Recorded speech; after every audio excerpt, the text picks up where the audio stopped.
Well, what's your take from the Margaret Thatcher Centre on the present troubles roiling Mr. Johnson's ministry? Well, Mark, firstly, thanks very much for having me on the show here. Congratulations on your new show on GBNews, which is wonderful news.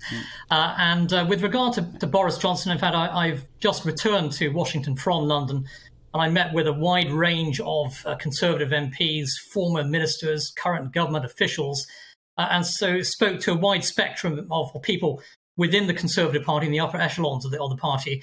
I have to say, with regard to Boris Johnson, the situation does not look good for the Prime Minister. This, in fact, looks disastrously bad for the PM. In fact, my former boss, Margaret Thatcher, would have been horrified, I think, by all these Downing Street parties. And at the very least, I think that you need to see a clear out in Downing Street of those staff responsible for all these lockdown parties in violation of the rules. After all, if the government sets these draconian policies, then you would expect officials in Downing Street, at the very least, to be following those policies. But, having said that, I do think that, we need to look at the big picture here. And many of the MPs that I spoke to are not convinced that Boris Johnson should leave Downing Street, or that he will be exiting Downing Street. In fact, I spoke to some senior, Conservative Party MPs who thought that Boris would survive this, and that goes against a lot of the conventional wisdom that we're seeing in the British press at this moment. And having met Boris, many times, I've hosted him here in Washington on a number of occasions as well. I think he is somebody who has an extraordinary ability to regenerate and to survive. And after all, he was the Prime Minister who delivered Brexit.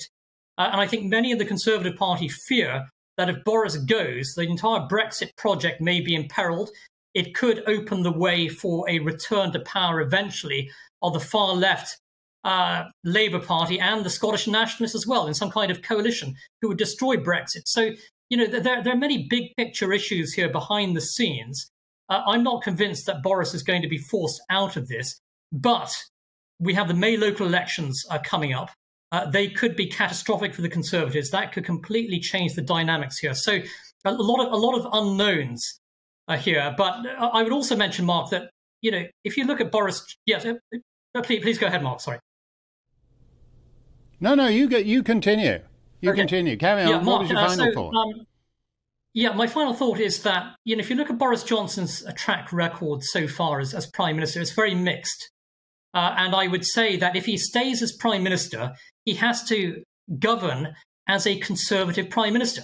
He needs to get rid of a lot of the kind of liberal, wishy-washy policies that are out there, especially on the environmental stuff, the tax rises. And he needs to lead a Conservative Party that is 100% committed to Conservative values and principles and policies. And I hope that would be the case if Boris Johnson survives.